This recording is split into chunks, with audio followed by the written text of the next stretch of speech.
This video dives into two incredible women's 4x100 meters relay performances that showcase the true power of Jamaican sprinting.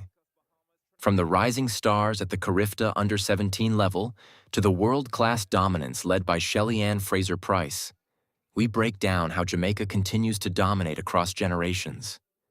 You'll see the key moments, the flawless baton exchanges, and the explosive final legs that turn close races into commanding victories. This is not just about speed. It's about precision, teamwork, and a system built for greatness. For them. There's Duncan, the Jamaican leadoff.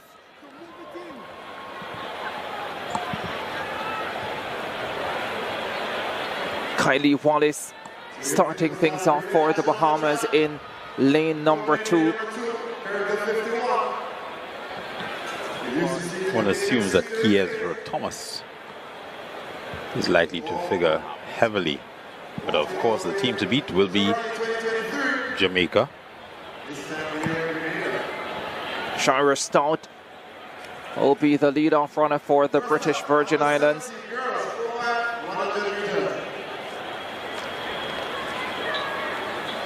The Bahamians expected to have Thomas on the team, also the 400 hurdles silver medalist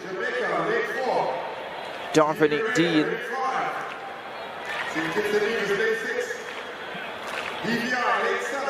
The Jamaicans do start favourites though. Tremendous depth they have.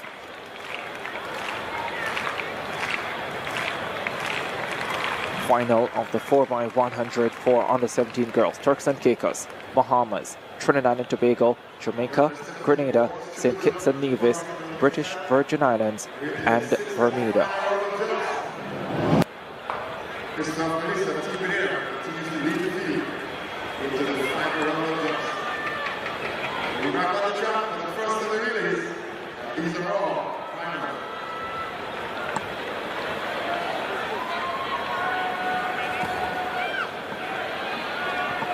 Final of the under-17 girls 4x100. First relay action of CARIFTA 2024. Egypt Benjamin will lead off for Grenada. Kelandi King for the Turks and Caicos Islands. TCI in 1. Grenada in 5.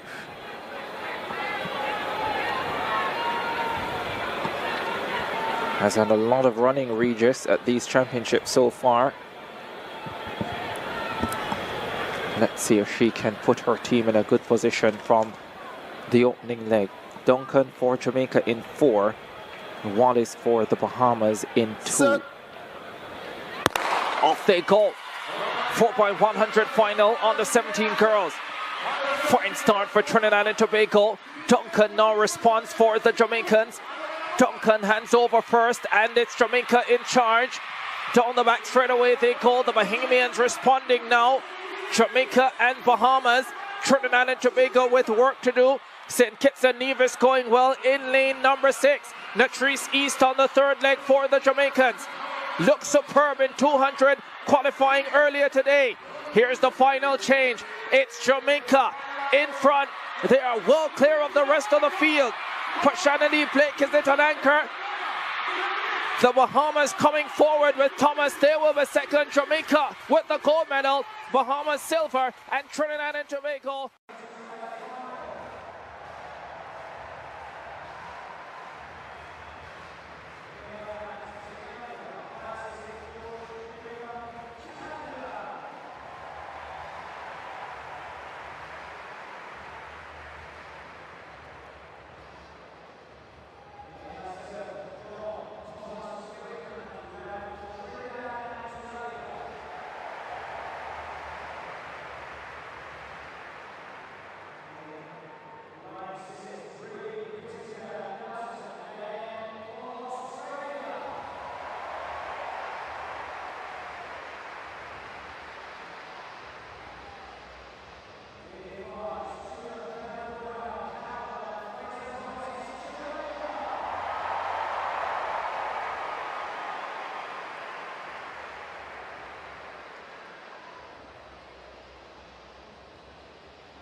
Tobago cleanly.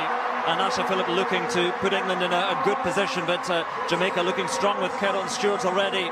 And the handovers are looking for them clean enough for England at the moment. Blessing Okadbari, the double sprint gold medalist, has it for Nigeria, trying to put them in a good position. But Jamaica leading at the moment. Veronica Campbell-Brown with the baton onto Shiloni Calvert, and England have it now with Jodie Williams, silver in the 200 metres, and Nigeria still in a good position, but England will look to chase them down because Nigeria don't have the strongest anchor leg, but it's Jamaica well cleared at the moment. Shelly-Ann Fraser-Pryce is going to storm to gold. A huge win for Jamaica, and England trying to get silver. It will be Nigeria. England third, they take the bronze medal, but we thought that England might be able to push Jamaica close. No such things, no thoughts of that. A games record for Jamaica, 41.84.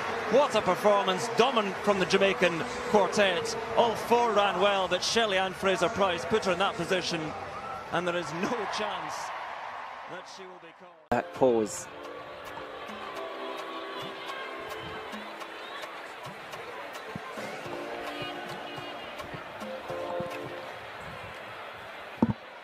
Under 20 girls 4x100 final.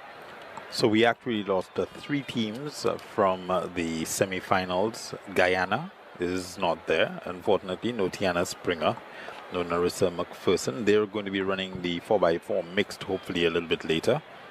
We've got Antigua and Barbuda withdrawing as well, and Barbados. So Bahamas, Trinidad and Tobago, Jamaica, British Virgin Islands, Grenada, Guadeloupe, and Martinique.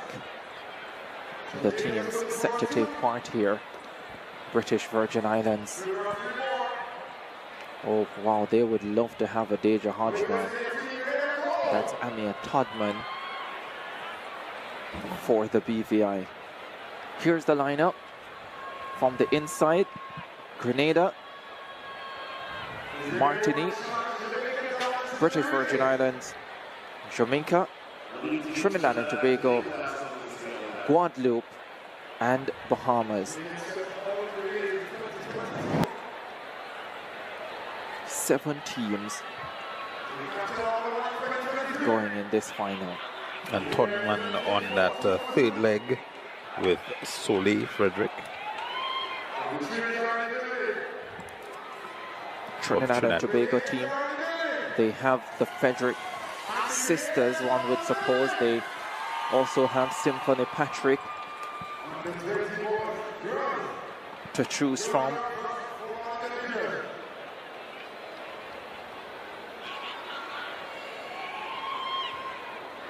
Khadija Pickering, I think, maybe leading off for them.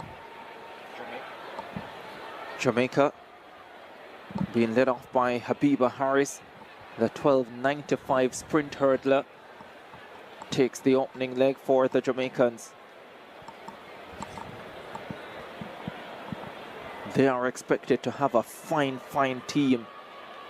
Tiana Lee Terrelong, Sabrina Dockery, Shania Douglas possibly in their lineup as well. Guadeloupe.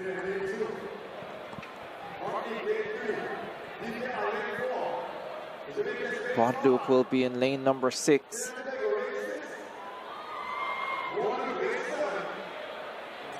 They have... You see on your screen there, will be leading off for Trinidad and Tobago. The Frederick twins will go second and third.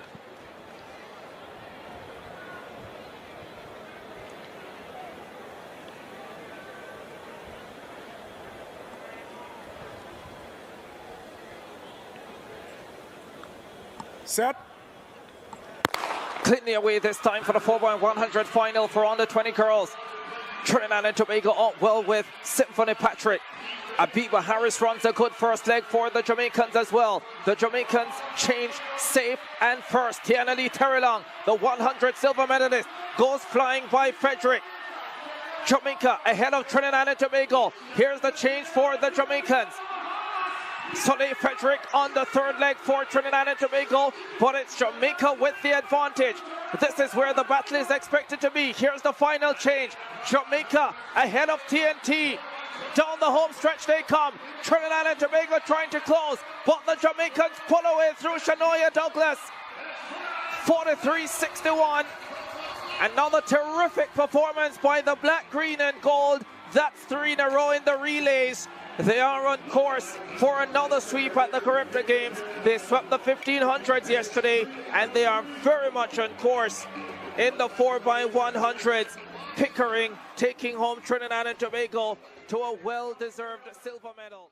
The two women's 4x100 meters relay performances, one from the CARIFTA Under-17 stage and the other from elite international competition, offer a powerful comparison that reveals the true foundation of Jamaica's sprinting dominance. While separated by level and experience, both races follow the same blueprint: explosive starts, flawless baton exchanges, and devastating final legs that leave rivals with no chance to respond. At the CARIFTA Games, Jamaica's Under-17 squad delivered a performance that felt less like a contest and more like a statement of future supremacy. From the moment Malaya Duncan burst out of the blocks, the intent was unmistakable. Running in lane 4, she immediately established control, not just through speed, but through composure. The first baton exchange was clean and efficient, setting the rhythm for the rest of the race. Trinidad and Tobago attempted to apply early pressure, showing aggressive intent in the opening leg, but Jamaica's precision quickly neutralized that challenge. As the race progressed, the gap began to grow, not dramatically at first, but steadily, almost inevitably. The Bahamas tried to stay within striking distance, relying on their own talented lineup, yet they were unable to match Jamaica's cohesion.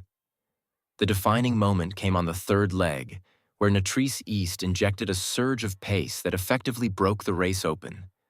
Her acceleration and control created a margin that transformed the anchor leg into a formality rather than a battle. By the time the baton reached the final runner, Jamaica was already untouchable.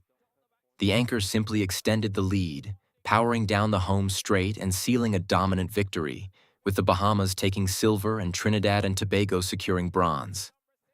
When we shift to the senior level, the context changes, but the outcome feels strikingly familiar. At the 2014 Commonwealth Games, Jamaica showcased not potential, but perfection. Facing strong competition from England and Nigeria, the pressure was significantly higher, and the margin for error much smaller. Yet, the Jamaican team executed with remarkable calmness. Each exchange was smooth, efficient, and precisely timed. Hallmarks of a team that understands the relay not just as 4 individual sprints, but as a single, continuous effort. The presence of Shelly-Ann Fraser-Pryce on the anchor leg elevated the performance to another level. By the time she received the baton, Jamaica had already built a solid advantage. But what followed was a demonstration of world-class sprinting.